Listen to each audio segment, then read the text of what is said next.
I never imagined a single shoebox could shatter everything I thought I knew about my grandmother.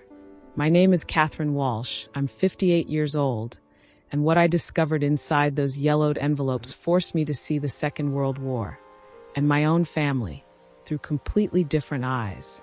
I didn't know then that the truth hidden in those pages would pull me into a love story more dangerous, more forbidden, and more heartbreaking than anything I could have ever imagined. You won't believe what I found inside the first letter. Let me start at the beginning. It began on a cold March afternoon in my grandmother's attic in Portland, Oregon. Greta had passed away 3 months earlier at 97, and I'd finally worked up the courage to sort through her belongings. The attic smelled of camphor and old wood, dust particles floating through slanted afternoon light like snow suspended in amber. Most of what I found matched the grandmother I knew. Modest dresses from the 50s, their fabric still holding the faint scent of her lavender sachets. Recipe cards written in her precise Germanic script with annotations in the margins where she'd adapted measurements for American ovens. Photographs of my grandfather Thomas in his Navy uniform, his smile confident and uncomplicated. But then, wedged behind a water-stained trunk containing my mother's childhood toys, I found a metal lockbox I'd never seen before. It was military issue, German-made, with scratches along the edges that suggested it had been moved many times, hidden in many places. No key. The lock had rusted through decades ago, surrendering finally to time what it had protected from discovery. Inside, wrapped in oilcloth gone brittle with age, were letters. Dozens of them. The envelopes bore German postage stamps from 1944 and 1945, addressed to Greta Hoffmann, at an address in Bavaria I didn't recognize. But it was the return address that made my hands shake. Stalag 7A, Moosburg, a prisoner of war camp, and written in English, in handwriting that slanted heavily to the right as though the writer had been rushing against time itself. The first letter I opened was dated November 1944, written in English on paper so thin I could see my fingers through it. The ink faded to brown but still legible.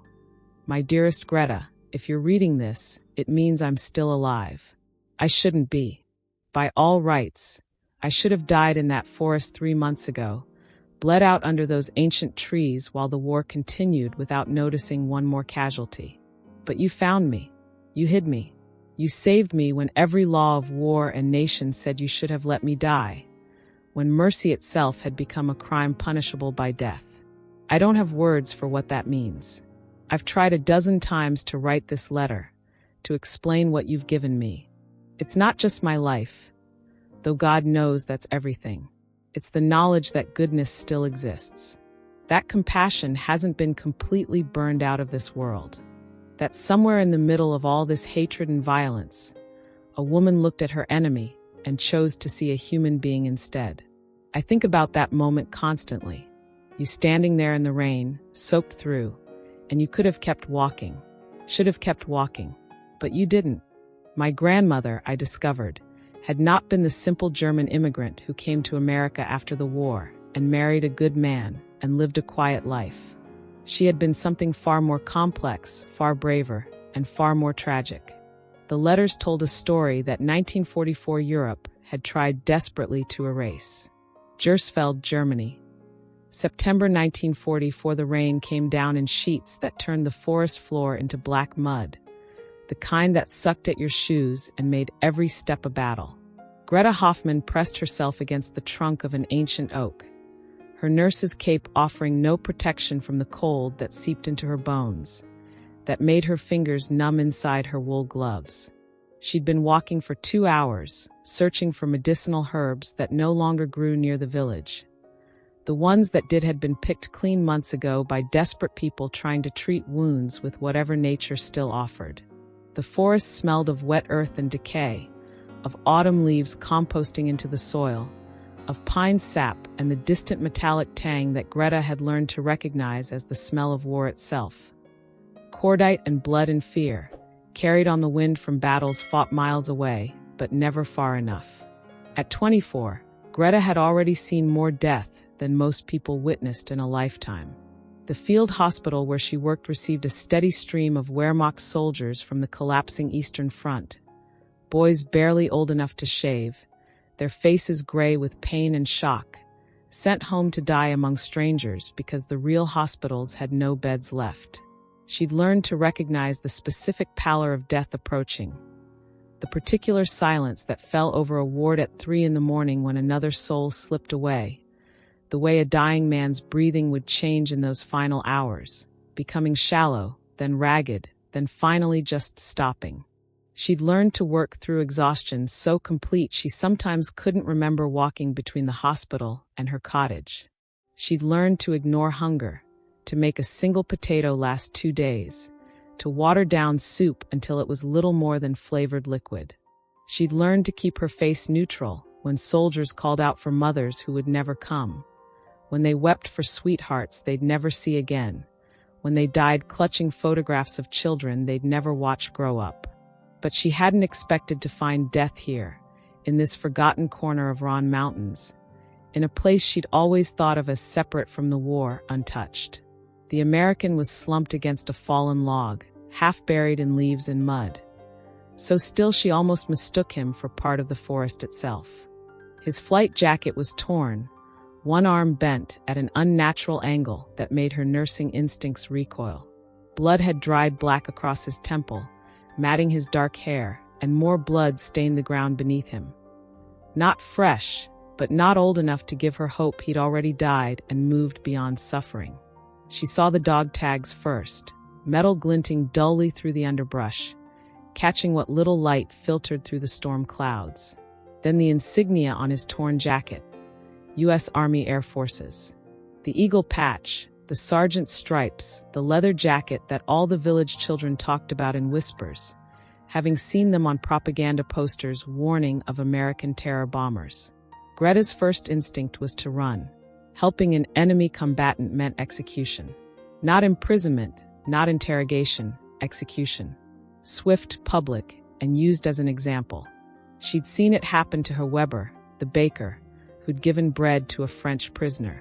They'd shot him in the town square while the entire village was forced to watch, his wife screaming until someone finally pulled her away, his blood staining the cobblestones for weeks until winter snow covered it. The SS officer had been very clear. This was the price of mercy. This was what happened to traitors who helped the enemy. Greta took a step backward, her heart hammering. She could leave. Should leave. This man was the enemy.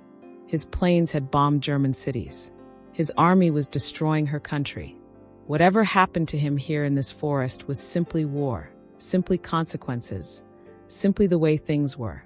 But then the American's eyes opened. Blue as summer sky, the color of the forget-me-nots that used to grow by her mother's garden before the war, clouded with pain and fever, but still somehow clear. He looked at her without fear, without pleading, just a deep, resigned exhaustion that said he'd already made peace with dying here, alone, in a foreign forest far from anyone who loved him. Bitte, he whispered. Please. In German, badly pronounced, the vowel too sharp, but unmistakable. He'd learned that one word, prepared for this moment, for the possibility that he might need to beg a stranger for mercy. Something in Greta's chest cracked open. This wasn't a soldier. This wasn't a name on a propaganda poster or a target in a bomber. This was someone's son, someone's brother, someone's sweetheart, bleeding out alone in a foreign forest because men in distant capitals had decided his death served a purpose. This was a human being who'd learned to say please in a language he didn't speak, just in case someone found him, just in case there was still compassion left in the world. Greta looked around the forest, at the rain falling through bare branches, at the gray sky that seemed to press down on everything. No one would know. The war had taught her many things, and one of them was that in chaos, small acts could disappear completely. One more body in a forest full of bodies. One more death in a war defined by death. But also, one more life saved if she was brave enough. One more person who would live instead of die. One more act of mercy in a world that had almost forgotten what mercy meant. She made a decision that would alter the course of both their lives. Greta knelt beside him, her cape spreading around her in the mud, and carefully touched his forehead, burning with fever. The broken arm was the least of his problems. Infection was already setting in, she could smell it, and if she didn't do something soon, sepsis would kill him more surely than any bullet. "Can you walk?" she asked in German, then tried again in halting English, cobbling together words from the British novels she'd read as a girl. "Can you walk?" He nodded, though the movement made him wince. "I'll try," he managed in English. "I can try." Getting him to his feet took longer than she'd expected. He was tall, nearly 6 feet, and the fever had left him weak as a child. She braced herself against his weight, feeling his bones through the torn jacket, feeling how thin he'd become during however many days he'd been hiding here. "Where?" he asked, the word barely audible over the rain. Greta didn't answer. She couldn't tell him where they were going, couldn't form the words that would make this real. If she said it aloud, if she admitted she was taking him to her father's old hunting cabin, then she couldn't pretend this was just a moment of temporary madness, couldn't tell herself she'd change her mind before committing fully to this treason. The hunting cabin hadn't been used in 3 years, not since Greta's father had died of pneumonia and her brothers had been conscripted. Klaus to the Eastern Front, where he'd been killed at Kursk, and Karl to France, from where his letters had stopped coming 6 months ago. It sat deep in the forest, miles from any road, invisible unless you knew exactly where to look. She'd played here as a child, knew every rotting floorboard, every gap in the roof where rain leaked through, every loose stone in the chimney that could be removed to hide small treasures. Getting him there took everything she had. The American, he told her his name was James McKenna from Boston, as though names still mattered in a world that had reduced people to uniforms and nationalities, could barely walk. His broken arm hung useless, his breathing came in labored gasps, and twice he stumbled so badly she thought they'd both go down into the mud. She supported his weight across 2 miles of treacherous terrain, certain at every moment that they'd be discovered, that a patrol would emerge from the trees and it would all be over. She imagined the SS officer's face, imagined the moment of recognition when he realized what she'd done, imagined her mother receiving the news. Greta Hoffmann, executed for treason. Greta Hoffmann, who'd betrayed her country for an enemy. But the forest kept their secret. The rain kept falling, washing away their tracks, and somehow they made it. The cabin materialized through the trees like a memory made solid, weathered wood gone gray, roof sagging under years of accumulated moss, windows so dirty they were nearly opaque. Greta shouldered open the door, which hung crooked on rusted hinges, and helped James inside. The interior smelled of mildew and mice and time itself. Dust covered every surface inches thick. Spider webs draped the corners like rotting lace. Her father's old hunting equipment still hung on the walls. A rusted rifle that probably wouldn't fire, steel traps gone orange with oxidation, a knife with a worn leather handle. But there was a cot with a thin mattress. There was a potbelly stove with wood still stacked beside it. There was a table, 2 chairs, a shelf with a few dented cooking pots. It was shelter. It was hidden. It was enough. Inside the cabin, she worked by candlelight she'd brought from home, her nursing training taking over, pushing aside fear and doubt, and the voice screaming that this was madness. The arm was broken but not compound. She could splint it with the wood from a broken chair and strips torn from the moldy curtains. The head wound was superficial, though the concussion worried her. She cleaned it with water from her canteen and precious antiseptic she'd stolen from the hospital, knowing she'd have to account for its absence somehow. His biggest danger was infection and exposure. The fever came from the wound in his side she hadn't noticed at first, hidden beneath his jacket. A gash from shrapnel or branches, raw and inflamed, already showing the first signs of gangrene. Greta cut away the infected tissue with her father's hunting knife sterilized in the candle flame, while James bit down on a leather strap and made sounds that would haunt her dreams for months. She packed the wound with sulfa powder, another theft from the hospital, and bandaged it with strips torn from her own underskirt. "Why?" James asked in halting German when she'd finished, watching her with those impossibly blue eyes, watching her with something that looked like wonder. "Why help me?" Greta paused, washing blood from her hands in a basin of cold water, meeting his eyes in the flickering candlelight. How could she explain? How could she tell him about Klaus's letters from the Eastern Front, about the horror in her brother's words as he described what was happening there? How could she tell him about Karl, missing and presumed dead, about how she'd stopped being able to cry because there were no tears left? How could she tell him about the Jewish family that had lived 2 houses down, the Goldsteins, who'd disappeared one night and never been mentioned again, about how everyone pretended not to notice the absence? "Because I'm tired of watching people die," she said simply, her voice barely audible. "I'm tired of this war. I'm tired of being told that you're my enemy when all I see is another human being who's suffering." She didn't tell him that saving him might be the only way she could forgive herself for all the men she couldn't save, for all the times she'd been too late, too tired, too limited by lack of supplies and overwhelming numbers. She didn't tell him that maybe, just maybe, if she could save one life, it would balance the cosmic scales somehow, would mean something in a world that had stopped making sense. James was supposed to be dead. His B-17 had been shot down during a bombing run over Munich 2 weeks earlier, torn apart by anti-aircraft fire over the Alps.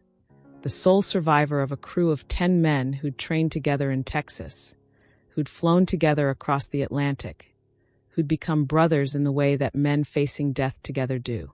He'd parachuted into hostile territory with Germans actively hunting him, had landed badly and broken his arm on impact, had spent 4 days hiding in the forest eating nothing, drinking rainwater, waiting for either rescue or death.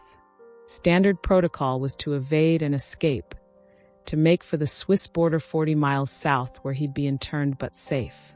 But the broken arm had made that impossible. Every movement sent pain shooting through him, and the fever had started on day 2, making coherent thought difficult.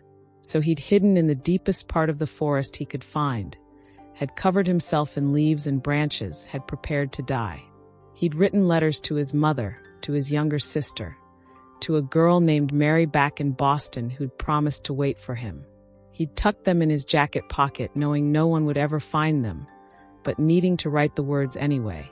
And then Greta had appeared, like something from a fever dream, like an angel of mercy in a nurse's cape, choosing impossibly to save him. Over the next 2 weeks, Greta established a routine born of necessity and terror. She came to the cabin every 3 days, varying her timing, varying her routes, never establishing a pattern that could be noticed. She brought what she could, bread when she could spare it, soup made from potato peelings stretched thin with water, occasionally a piece of sausage or cheese that represented days of her own rations. The first few visits were purely medical. She changed his bandages, monitored his fever, watched for signs of sepsis that would mean death despite her efforts. She slept hardly at all during those weeks, working double shifts at the hospital and then hiking through the dark forest to check on him, existing on adrenaline and a sense of purpose she hadn't felt in years. But gradually, as James's fever broke and the wounds began to heal, their conversations deepened beyond medical necessity. She learned that he'd wanted to be a teacher before the war, that he loved Hemingway and Steinbeck, that his father had died in a factory accident when James was 12 and he'd spent his teenage years helping his mother run the boarding house, learning to fix plumbing and negotiate with difficult tenants. She learned that he was terrified of letting down his crew, that he had nightmares about the moment the plane was hit, about the screaming that had filled his headset as his friends died around him. He learned that she'd wanted to study literature in Berlin, that she'd had a scholarship before the war came and universities stopped accepting women from small villages. He learned about her father's quiet resistance, how he'd refused to join the Nazi Party even when it cost him his business, how he died disappointed in what Germany had become. He learned that she played piano, though her village's only piano had been requisitioned for the war effort and melted down for metal. "Tell me about Boston," she said one afternoon in early October, changing his bandages while autumn light slanted through the cabin's broken roof, illuminating dust motes that danced like tiny spirits. His arm was healing well, the splint doing its job, the fever long gone. "It's loud," James said, smiling at the memory, and his whole face transformed. Suddenly he looked younger, less haunted. "Everyone's always in a hurry, always talking, always arguing about something. Red Sox versus Yankees. Irish versus Italian. North End versus South End. My ma runs a boarding house in Southie, South Boston, and we get sailors, factory workers, old Irish ladies who've been with us for 20 years. She makes the best corned beef in the city, cooks it for hours with cabbage and potatoes, and she'll argue with anyone who says different." His smile faded, reality intruding. "She thinks I'm dead. They all do. My plane went down 3 months ago. They would have gotten a telegram. Missing in action, presumed dead." "Maybe they're wrong," Greta offered softly, securing the bandage with gentle efficiency. "Maybe someday you'll go home and prove them wrong. Maybe." He reached out with his good hand, his fingers finding hers, calloused from work but gentle. The touch sent electricity through her, unexpected and undeniable. "What about you? What was your life like before?" Before. That word carried the weight of a vanished world, of a Germany that had existed before the madness, before the hatred became policy, before every day was about survival. "I wanted to be a teacher," Greta said, surprised she was sharing this, surprised the dream still existed somewhere inside her. "I loved literature, languages, philosophy. My father had a small library. Nothing grand, maybe 200 books, but they were mine. Shakespeare, Goethe, Tolstoy, Schiller, Dickens. I used to imagine traveling, seeing all the places I'd read about. London, Paris, St. Petersburg. I wanted to understand how people think, what makes cultures different, and what makes us all the same." She looked down at their joined hands, at how natural it seemed. Then the war came, and suddenly the only thing that mattered was keeping people alive. Nothing else seemed important anymore. Dreams felt like luxuries we couldn't afford. "It's still important," James said quietly, intensely, his blue eyes holding hers. "Beauty, learning, dreams. Those are the things worth fighting for. That's what we're supposed to be protecting. Not territory or national pride or revenge, but the right to dream, to create, to imagine better futures. Without that, what's the point? Why bother surviving if we've lost everything that makes survival worthwhile?" His words hung in the air between them, fragile and dangerous and true, because they both knew the reality. The war had stopped being about protecting anything beautiful.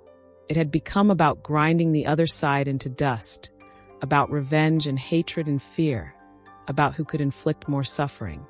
But here, in this hidden place, with autumn leaves drifting down outside and the war a distant thunder, they could pretend otherwise. They could pretend that beauty still mattered, that two people from enemy nations could talk about books and dreams, could hold hands and feel something other than despair. "Read to me," James said one evening in late October, and Greta had brought her treasured volume of Rilke's poetry, the pages worn soft from a lifetime of reading. She read in German, then translated haltingly into English, and he closed his eyes and listened as though the words were water in a desert. "Perhaps all the dragons in our lives are princesses who are only waiting to see us act, just once, with beauty and courage. Perhaps everything that frightens us is, in its deepest essence, something helpless that wants our love." When she finished, there were tears on his face. "I needed that," he whispered.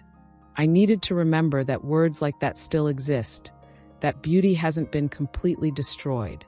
Greta carefully set aside the book and moved closer, wiping the tears from his face with her thumb. The gesture was intimate, far more intimate than she'd intended, but she didn't pull away. Neither did he. "Greta," he said, and her name in his accent was a prayer, a question, a plea. "I know this is impossible. I know we're on opposite sides of this nightmare. But She kissed him before he could finish, before reason could intervene, before the world outside could remind them of all the reasons this was forbidden.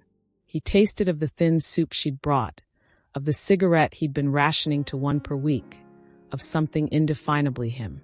When they pulled apart, both breathless, the cabin seemed different somehow. No longer just a hiding place, but a sanctuary, a space outside the war where different rules applied. "This is insane," Greta whispered, though she made no move to put distance between them. "If anyone finds out, I know."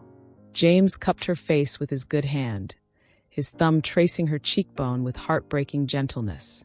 "I know all the reasons this is impossible. But Greta, you saved my life. You risked everything for me. You come here exhausted after working 18-hour shifts, bringing me food when I know you barely have enough for yourself. You've read me poetry and taught me German and reminded me that goodness still exists. How am I not supposed to fall in love with you?" Love. The word landed between them like a grenade, dangerous and transformative and impossible to take back. "Don't," Greta said, even as she leaned into his touch. "Don't say that word. Don't make this more than." "Then what? Than a nurse helping a wounded soldier? Than an act of mercy that ends when I'm well enough to leave?" He shook his head. "It's already more. It became more the second time you came back, when you could have just left me with enough supplies and walked away. It became more when you told me about your brothers, when you cried for Klaus and I held you. It became more when you brought me that book of poetry because you remembered I said I missed reading." Greta closed her eyes against the truth of his words. He was right. This had stopped being about mercy weeks ago. This had become something far more dangerous, far more profound. She was falling in love with an enemy soldier, with a man she had no future with someone who represented everything her country was fighting against. And yet, "I love you too," she whispered, the words feeling like surrender and victory simultaneously. "God help me, I love you too." They held each other in the candlelight while the world raged on outside, while autumn gave way to winter, while the war ground toward whatever conclusion awaited. For these stolen moments, they let themselves believe that love was enough, that two people choosing each other could somehow matter in the face of global catastrophe. They were wrong, of course. Love wasn't enough. It never had been, but they didn't know that yet. November brought the first snow and a new desperation that settled over Germany like a physical weight. The hospital was overwhelmed with casualties from the Western Front as the Allies pushed deeper into the country. Greta worked 18, sometimes 20-hour shifts, her hands constantly stained with blood that wouldn't wash out no matter how hard she scrubbed, her ears ringing with screams that followed her into whatever brief moments of sleep she managed. The wounded kept coming. Boys from Hitler Youth units pressed into service at 15, 16 years old, dying of wounds they were too young to understand. Veterans from the Eastern Front with hollow eyes and missing limbs, whispering about things Greta couldn't quite hear, but understood in her nightmares. Officers who demanded preferential treatment even as infection consumed them. Civilians caught in crossfire, children burned in bombing raids, women assaulted by their own retreating soldiers. The medical supplies were gone. Real bandages had been exhausted months ago. Now they used torn sheets, newspapers, anything that might stanch bleeding. Morphine existed only in rumors. Anesthesia was a luxury from another lifetime. Greta performed amputations with soldiers biting leather straps, their screams echoing through hospital corridors that smelled of gangrene and despair. And through it all, she kept returning to the cabin, to James, to the only place where the world still made sense. She came one evening in mid-November, her cape dusted with early snow, carrying thin soup and precious bread that had cost her half a week's rations. James had been exercising his healing arm, building back strength, preparing for the day he'd have to move again. He looked healthier now. The wounds had closed cleanly. The fever was long gone. His cheeks had regained some color, though he was still far thinner than he should be. In another week, maybe two, he'd be strong enough to attempt the journey to Allied lines. The thought filled Greta with a dread she couldn't name. They're saying the war might be over by Christmas, she told him, setting down the food, removing her wet cape. The Americans are advancing fast. The Russians are in Poland. Some people are already talking about surrender. James's expression darkened in the candlelight. When they come, when the Americans come, you need to disappear. At least for a while. If they find out you hid me, that you helped an American. I know the risks. Greta knelt beside him on the rough wooden floor, taking his hands in hers. I've always known. Then why? The question he'd asked that first day, asked again with new urgency, new desperation. Why risk everything for me? And don't tell me it's because you're tired of watching people die. This is more than that. This is... He stopped, searching for words. Greta, you could be executed. They could shoot you in the town square like her Weber. They could make an example of you. Why would you risk that for one person? For me. Greta looked at him. This man who'd stumbled into her life like an answered prayer she hadn't known she was saying, who'd reminded her that kindness still existed, that not everyone had been consumed by the war's machinery, that love could survive even in hell. In the candlelight, his face was all angles and shadows, beautiful in its vulnerability, familiar now in a way that made her chest ache. Because loving you is the only choice I've made in 4 years that was entirely my own, she whispered. Everything else was orders, obligations, duty, survival. Work at the hospital. Ration your food. Keep your head down. Don't ask questions. Pretend you don't notice when neighbors disappear. Pretend you don't hear the trains heading east. Pretend this is all normal, all necessary, all somehow justifiable. Her voice broke. But this is mine. This is the one thing in my life that isn't about the war, isn't about survival, isn't about just enduring until it's over. This is about choosing life, choosing hope, choosing to believe that one person's compassion can matter, that love can transcend nationality, that we're more than what our governments tell us we are. James pulled her close with both arms now, the injured one still weak but functional. And when he kissed her, it tasted of desperation and defiance, of two people choosing each other in a world determined to keep them apart. They made love for the first time on a thin mattress in a freezing cabin, with snow falling outside and the war raging on, choosing intimacy and vulnerability, and hope when hope itself had become an act of rebellion. Afterward, wrapped in his arms under a moth-eaten blanket, Greta allowed herself to imagine a different future. The war ending, James taking her to Boston, meeting his mother in that boarding house, learning to make American coffee and corned beef, and all the things that would help her belong in his world. Building a life where their love wasn't treason, where holding hands didn't require hiding, where the biggest challenge was ordinary things like making rent and deciding what to have for dinner. It was a beautiful fantasy. It lasted exactly 3 more weeks. The letter that changed everything arrived in mid-December, though not through any postal service. This letter was one James wrote himself, pressed into her hands during a visit when his expression was heavier than she'd ever seen it, when he couldn't quite meet her eyes. I need you to keep this, he said, holding out a sealed envelope. Hide it. Don't read it unless...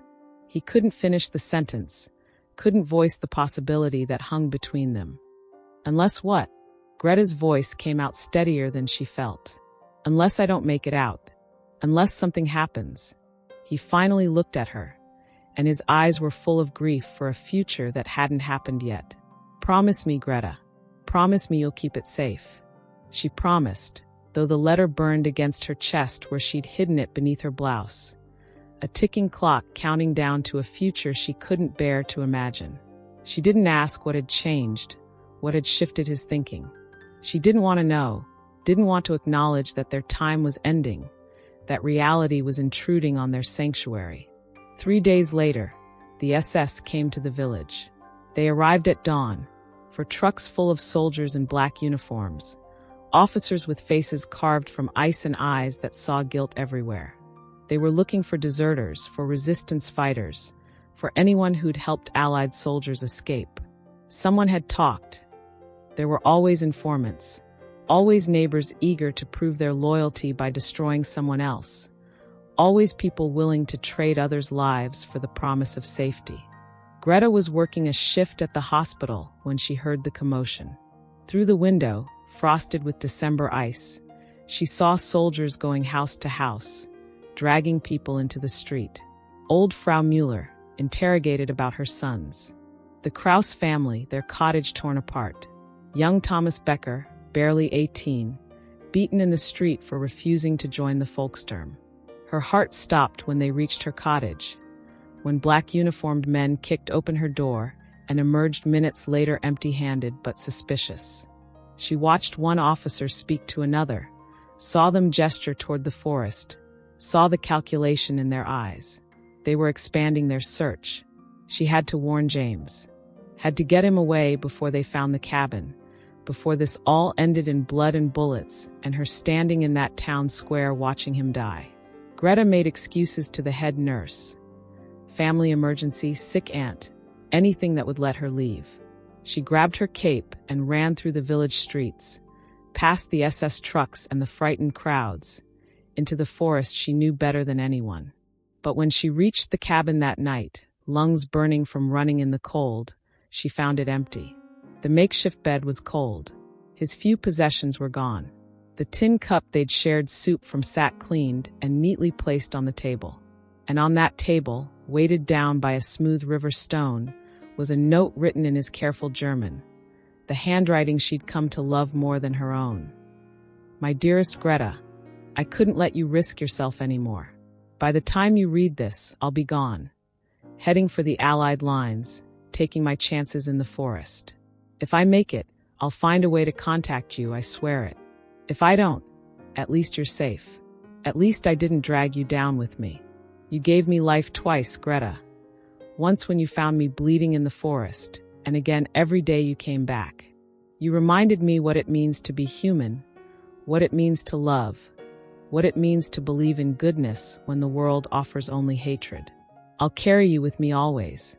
Every step toward freedom, every breath I take, every sunrise I see, they're all yours. You gave them to me.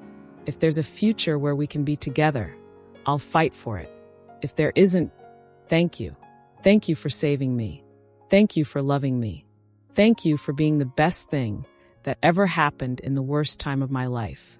Forever yours, James. Greta sank to her knees on the cabin floor and wept, the note clutched in her shaking hands, knowing she might never see him again.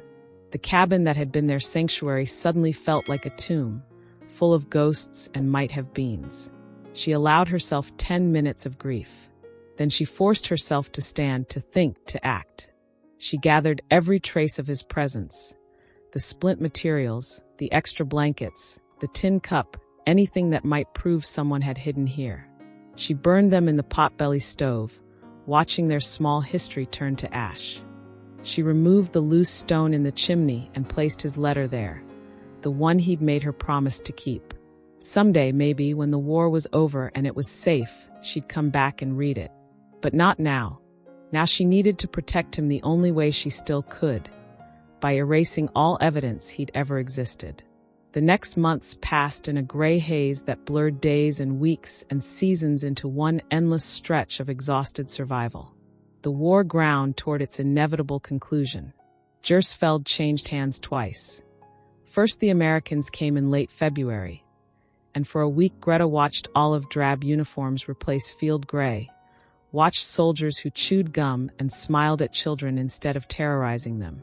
Then, impossibly, the Germans retook the village in early March during one last desperate counteroffensive, and for 3 days Greta hid in her cottage while artillery shells screamed overhead and houses burned.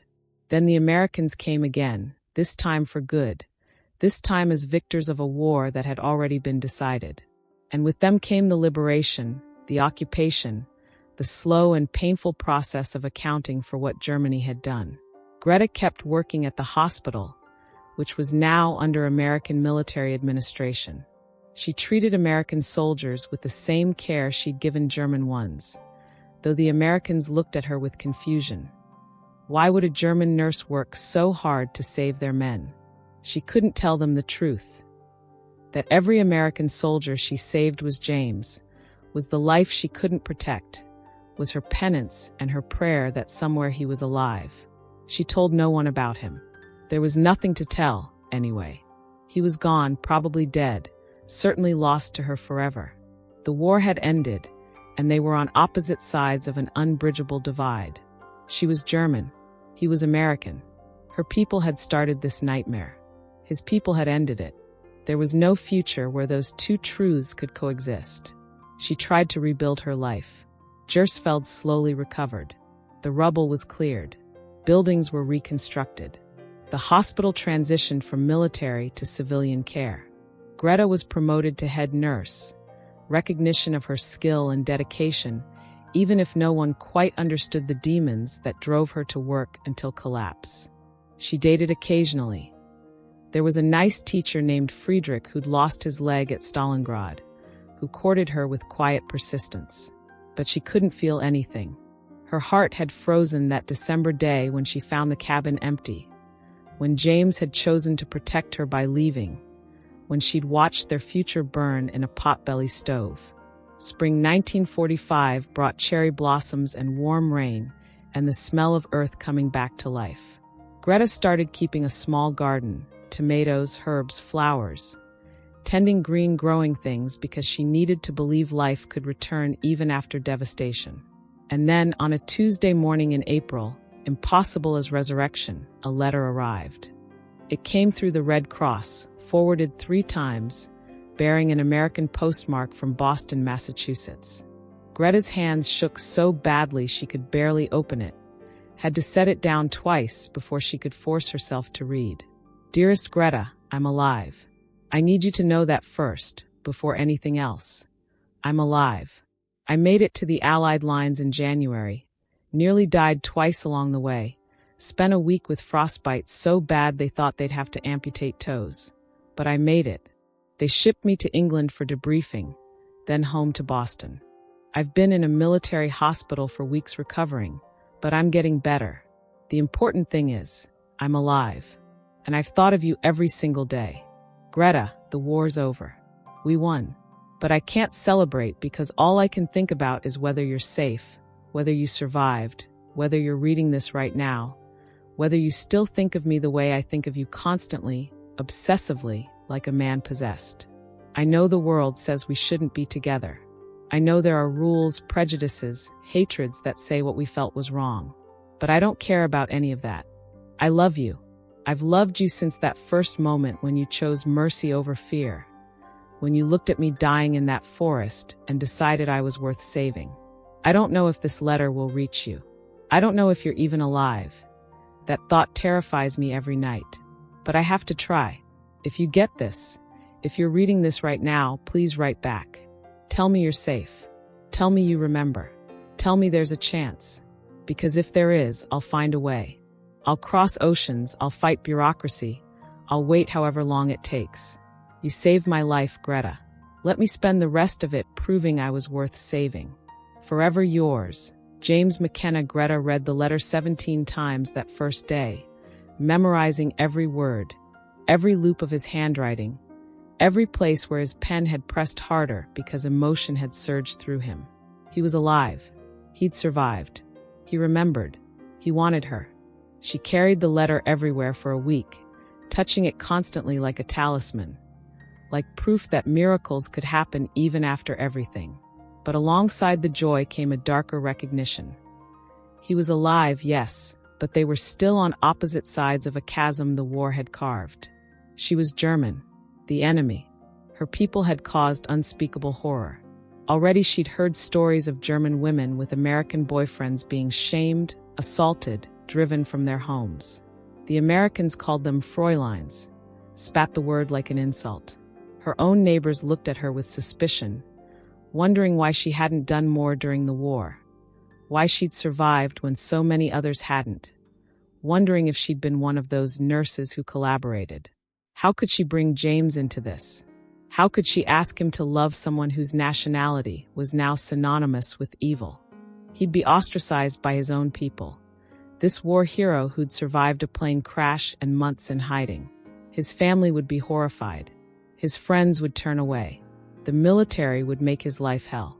She spent 3 agonizing days writing her reply, tearing up draft after draft, trying to find words that balanced truth with hope, honesty with love. Finally, she settled on this. My dearest James, you're alive. Thank God you're alive. Those 3 words are all I've wanted to hear since that December morning when I found the cabin empty. Yes, I survived. The village is occupied by American soldiers now. Kind men mostly, who distribute chocolate to children and don't shoot us in the streets, though the fear hasn't entirely left. I still work at the hospital, though now we treat different wounds, different traumas. The war's physical damage will heal faster than what it's done to our souls. James, I want to say yes. I want to tell you to come, to find me, to prove that love can survive what we've been through. But I'm terrified. Not of you, never of you, but of what the world will do to us. You're a war hero who survived hell. I'm the enemy, the nationality that started this nightmare. Your people will hate me. Mine already suspect I'm somehow a traitor for working too well with the Americans. We'd be building a life on ground that never stops shaking, among people who want to keep refighting the war through us. But then I remember your face in the candlelight. I remember your voice teaching me English words that made me laugh even in the darkest times.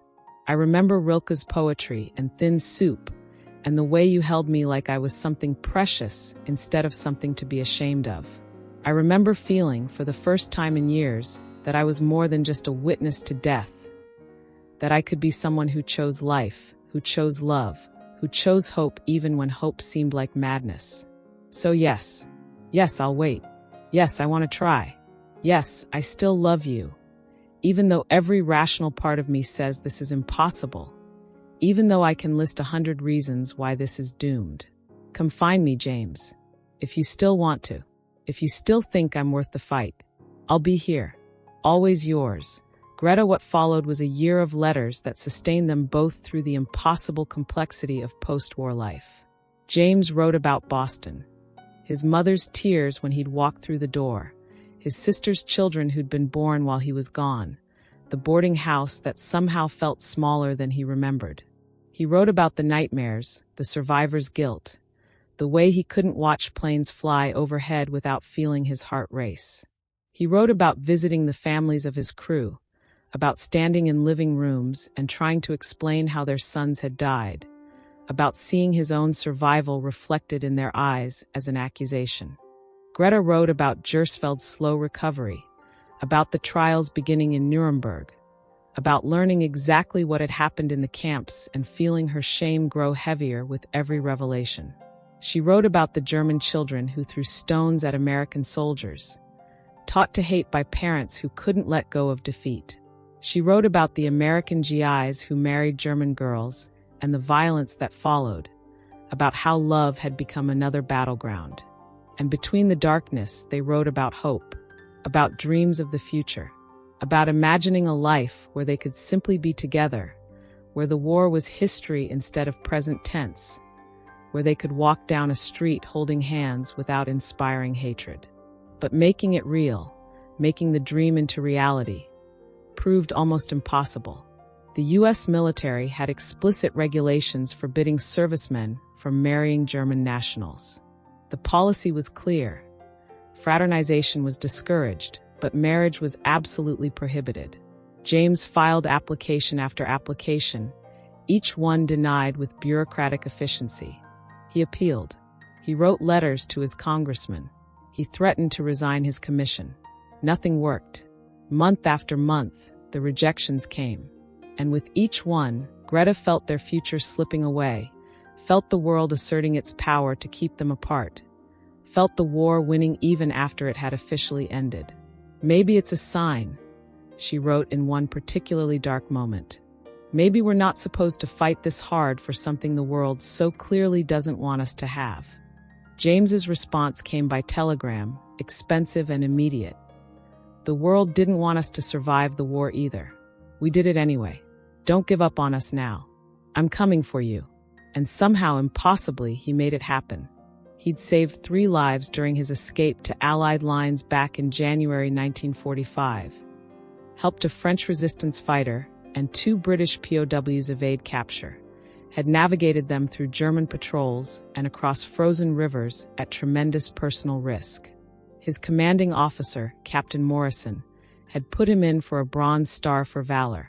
Captain Morrison also happened to have a friend in the military government in Germany, and that friend knew people in the State Department.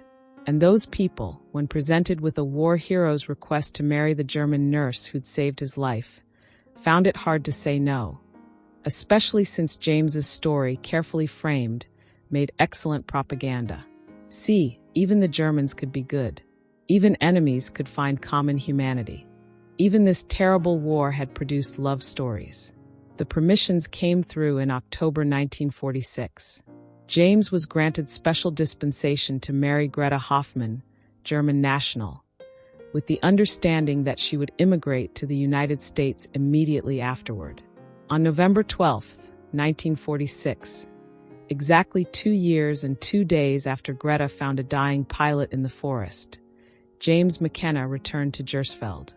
Greta was working in the hospital garden, planting bulbs for spring flowers that wouldn't bloom until she was gone, when she heard her name called. The voice was familiar even before her mind could process it, even before she turned around. And there he was, thinner than she remembered, though he'd regained some of the weight. His hair shorter, more military. His uniform pressed and proper, his medals gleaming in the autumn sun. But his eyes, those impossible blue eyes, were exactly as she remembered, full of love and hope and determination. She ran to him, propriety forgotten, dirt on her hands and tears streaming down her face. He caught her in his arms, lifting her off the ground, spinning her around while he laughed and cried simultaneously. The watching townspeople, Americans and Germans both, saw something radical in that moment. Forgiveness taking human form. Love insisting that yesterday's enemies could become tomorrow's family. The future refusing to be bound by the past. "I told you I'd come," he whispered against her hair. "I told you I'd find a way." "I know," Greta said, laughing through tears. "I know. I never doubted you." It was a beautiful lie, one they both needed to believe. They married in a small ceremony on January 15, 1947, in the village church that had somehow survived the bombings. The guest list was tiny. A handful of American soldiers James had befriended, 3 German nurses brave enough to celebrate publicly, Captain Morrison, who'd made it all possible, and Greta's mother, who wept through the entire service for reasons Greta could never fully understand. The priest, Father Benedict, who'd baptized Greta as an infant, spoke about reconciliation and forgiveness and love transcending hatred. He spoke about how marriage was always an act of faith, always a promise made without knowing what the future held, always a choice to believe that 2 people together could face whatever came. James placed a simple gold band on Greta's finger.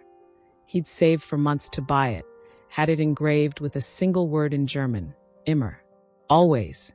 She wore a borrowed dress, dove gray because white felt presumptuous, her mother's pearls, flowers from the hospital garden she'd tended with such care.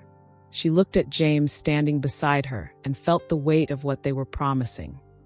Not just to love each other, but to build a life despite everything, to prove that compassion was stronger than hatred, that individuals could choose differently than their nations. The reception was held in the hospital's common room, sparse but sincere. Someone had procured real coffee, impossibly precious. There was bread and cheese and apples. Someone played accordion. They danced, and watching them were people who months earlier would have been actively trying to kill each other. 3 weeks later, Greta boarded a ship in Bremerhaven bound for New York. She carried 2 suitcases containing everything she owned: clothes, her father's books, the tin cup from the cabin that she'd retrieved and hidden. And tucked inside her coat, protected in oilcloth, were all of James's letters, proof that their love had existed, had survived, had overcome impossible odds. The crossing took 12 days. Greta stood at the rail and watched Germany disappear into gray mist, leaving behind everything familiar. Her mother, her language, her home, the forest where she'd saved a dying man and changed both their lives forever. She was 26 years old. She was traveling to a country that had been her enemy, to live among people who had every reason to hate her, to start a life in a language she barely spoke. She was terrified, but James was waiting in Boston, and that was enough. The life they built wasn't easy. His mother was kind but distant, clearly uncomfortable with having a German daughter-in-law, using excessive politeness as a barrier. The neighbors whispered. Children called Greta names they'd learned from their fathers. Other war brides, British, French, Italian, had formed a community, but they kept Greta at arm's length. She was too German, too much a reminder of what they'd all been fighting against. James worked in construction, his injured arm limiting his options, but not his determination. They rented a tiny apartment in South Boston, 3 rooms that somehow felt enormous after years of scarcity. Greta learned English from newspapers and radio programs, practiced in whispers when James was at work, forced herself to lose her accent so she could walk through the city without people knowing immediately where she was from. She found work as a hospital aide, not a nurse. Her German credentials meant nothing here, and the prejudice against German medical professionals ran deep. She cleaned bedpans and changed sheets and stayed quiet, grateful for work even when patients complained about that German girl touching them. They endured. They persisted. They loved each other with a fierceness that came from knowing how easily they could have lost everything. And slowly, impossibly, Boston became home. Greta learned to make pot roast and apple pie. She learned baseball rules and the difference between the Irish neighborhoods and the Italian ones. She learned which stores would serve her and which ones wouldn't. She made friends with other immigrants. A Polish woman who'd survived a concentration camp, a Russian Jew who'd escaped Stalin, a Japanese woman whose family had been interned during the war. They formed an accidental community of displaced people, teaching each other survival in this strange new world. In 1949, Greta became pregnant. James cried when she told him, overwhelmed with joy and terror in equal measure. Their daughter, my mother, was born in January 1950, an American citizen from birth, proof that the war hadn't won, that love could create life even after so much death. They named her Hope, because what else could they call a child born from everything they'd survived? James was a devoted father, tender and present in a way his own father hadn't lived long enough to be. He sang his daughter lullabies in English and German, teaching her both languages simultaneously. He told her stories about brave nurses and daring pilots, carefully edited versions of how her parents had met. He taught her that people were individuals, not nationalities, that compassion was a choice you made every day. But the war haunted him. He had nightmares, screaming, thrashing nightmares that woke Greta with their intensity. He couldn't watch war movies. He avoided veteran gatherings. The Bronze Star and his other medals stayed in a drawer, never displayed. On bad days, he'd disappear into silence, staring at nothing, and Greta knew he was back in that B-17, hearing his friends die around him. On those days, she'd hold him and remind him, "You lived. We lived. We get to have this." And slowly, he'd come back to her, back to their life, back to the present. They had 5 good years. 5 years of building a life, of raising their daughter, of proving that love could survive impossible odds.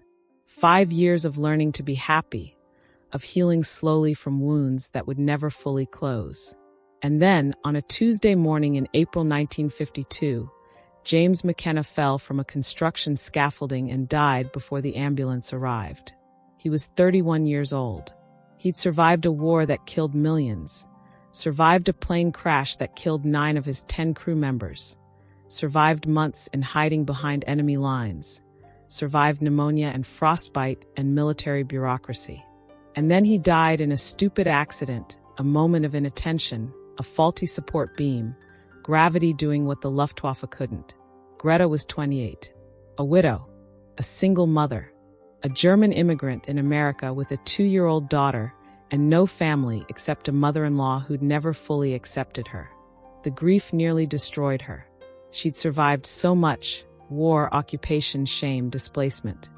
But James's death broke something in her that never properly healed. He was supposed to be her reward for surviving, her proof that choosing mercy had mattered, her partner in building a life from ashes.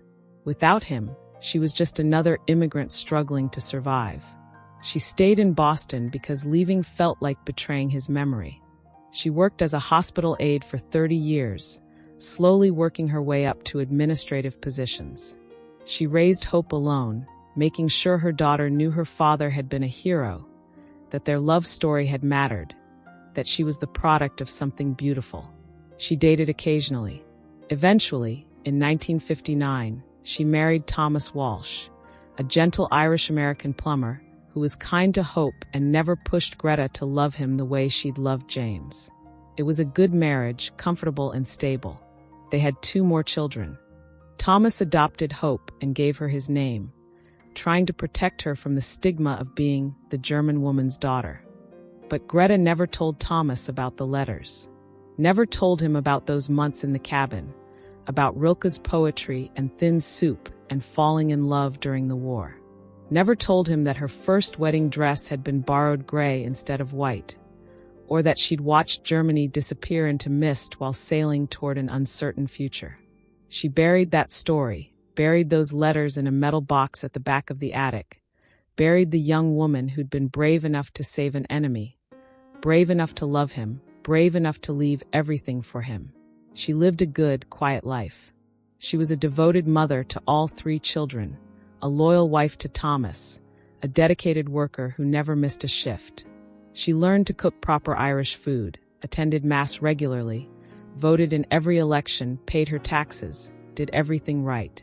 But she kept the letters, proof that once, in the darkest days of the darkest war, 2 people had loved each other so fiercely that their love had survived everything except time itself. And she never read that last letter, the one James had written thinking he would die. She couldn't bear it. Couldn't bear to see his words from that desperate moment. Couldn't bear to revisit the terror of not knowing if he'd survive. The sealed envelope stayed in the box, untouched, a conversation that had waited 70 years to be heard. I sat in that attic for hours after reading everything, surrounded by decades of dust and silence, and I finally understood my grandmother.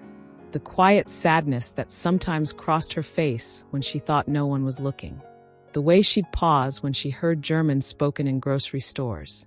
The way she tended her garden with such fierce attention, as though making things grow could somehow compensate for all the death she'd witnessed.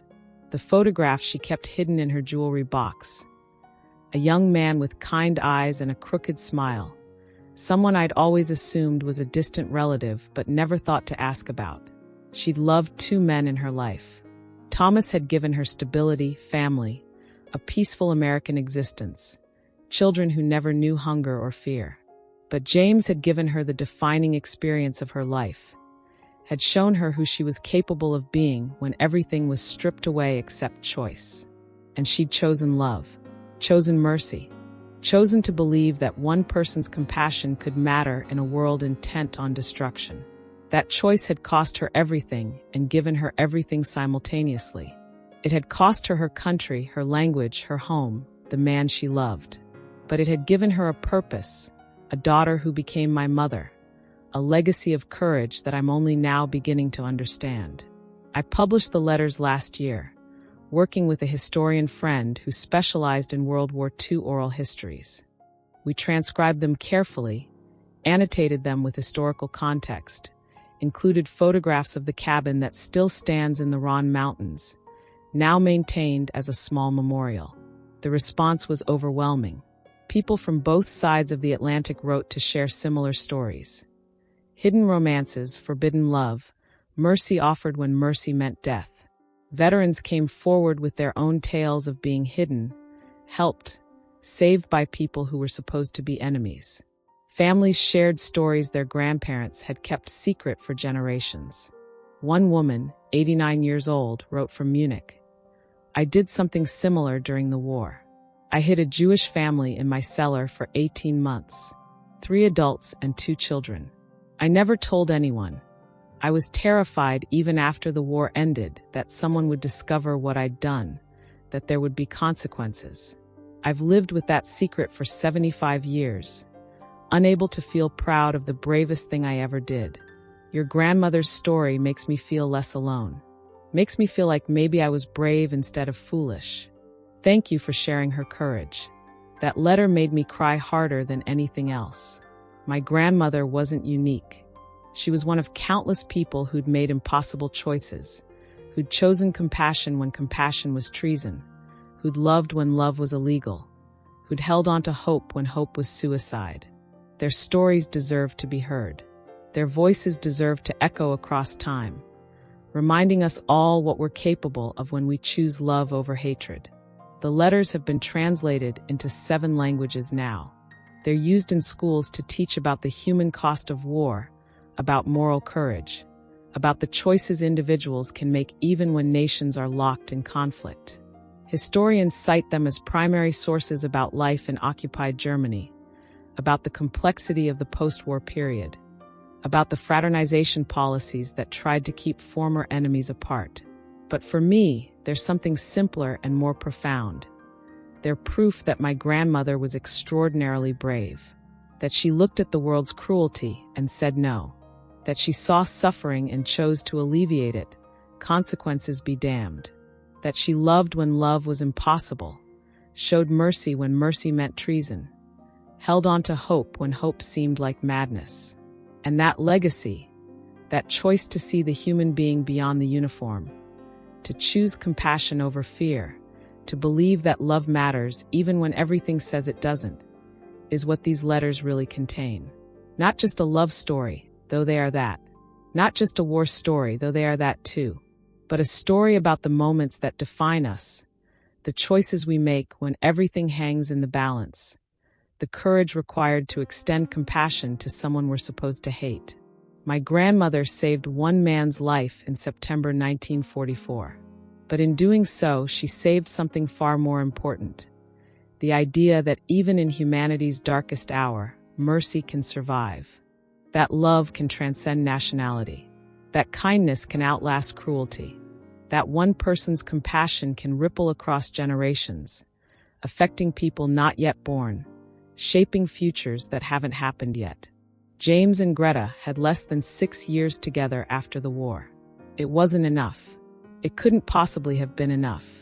But those years, built on a foundation of impossible love and extraordinary courage, produced a family that includes me, my children, my grandchildren who carry their story forward. We exist because 2 people refused to let war determine who they could love. We exist because a young nurse looked at a dying enemy and saw a human being worth saving. We exist because James McKenna survived long enough to write letters that would outlast him, that would carry his love forward through decades of silence, that would finally speak when my grandmother was no longer alive to hear them.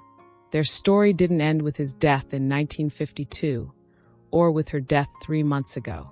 It lives on in these letters, in the family they created against impossible odds, in every person who reads their words and thinks, maybe I could be that brave. Maybe I could choose compassion over fear. Maybe love is stronger than the forces trying to tear us apart. That's the power of what they did. That's why I'm sharing their story now, why I've spent months transcribing letters and researching history, and trying to understand the grandmother I thought I knew, but really didn't. Because we need these reminders. We need to know that ordinary people can make extraordinary choices. We need to believe that love matters, that mercy matters, that the risks we take for compassion are never wasted, even when they don't lead to the happy endings we imagine. My grandmother taught me that, even in death, even through letters she never meant for anyone to read, even through a silence that lasted her entire American life, she taught me that courage looks like an exhausted nurse trudging through a dark forest to bring soup to a man she's supposed to hate. That love looks like crossing an ocean to marry someone the world says you shouldn't. That hope looks like keeping letters for 70 years, proof that goodness existed even in hell, even when speaking about that goodness could bring judgment and shame. I'm 58 years old now, the same age my grandmother was when James died, when her first great love ended and she had to find the strength to keep living. I think about her grief, how she buried it so deeply that even her own family never knew. How she loved Thomas sincerely but differently, built a good life on top of a broken heart, created a stable home for her children while carrying an ocean of loss inside her. But she never forgot. She kept those letters, kept that photograph, kept the tin cup from the cabin, kept the proof that once upon a time, she'd been extraordinarily brave, she'd loved impossibly, she'd chosen mercy when mercy meant risking everything. And now you know too. Now her story belongs to the world, the way she always deserved but was never brave enough to claim while alive. So tell me, what part of this story surprised you most? Was it the forbidden love between enemies? The courage it took to hide him for months? The bureaucratic nightmare of trying to marry after the war? The lifetime of silence she maintained? Or the letters that survived when so much else was lost, waiting 70 years to finally speak? Leave a comment below sharing what moved you. And subscribe to hear more stories like this. Stories of love surviving impossible odds, of ordinary people making heroic choices, of history's hidden corners where compassion flickered in the darkness and changed everything. Because these stories matter. These voices deserve to be heard. And my grandmother's choice, to save one life when saving lives was treason, to love one man when loving him was forbidden, to believe in mercy when mercy had become a capital crime, deserves to echo across time, reminding us all what we're capable of when we choose love over hatred. Thank you for listening to her story. Thank you for bearing witness to her courage. Thank you for remembering that once, in the darkest days of the darkest war, two people loved each other so fiercely that their love outlasted the hatred that tried to destroy it, survived longer than the war itself, and speaks still to anyone willing to listen. That's the legacy these letters contain. That's the truth my grandmother wanted preserved, even if she couldn't speak it aloud. That's the message that matters most. Love wins. Eventually, impossibly, against all odds, despite every obstacle and heartbreak and loss, love wins. Always. Imma.